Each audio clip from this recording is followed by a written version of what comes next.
Well, so you mentioned security. Now that automatically flares something up for me because I've heard this at a few different recent conferences where companies are a little worried how much information their employees are giving to these LLM models. That's why people come to us in larger organizations because of that. I mean, there's tools in Azure and AWS and Google that you can use, OpenAI tools or whatnot, that indices are tagged with information, so their engine doesn't necessarily know all of the specifics, it just knows some of the keywords and tags that you use in the technology.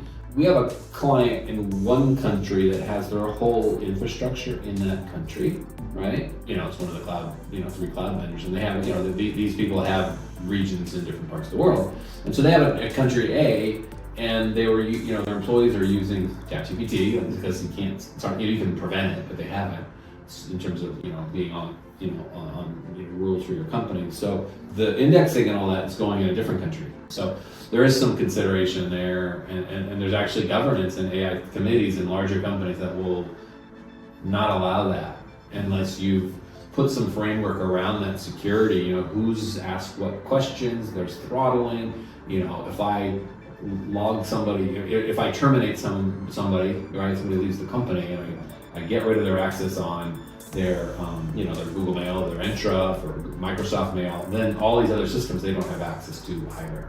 Yeah. And all the previous chats and all that aren't in the history.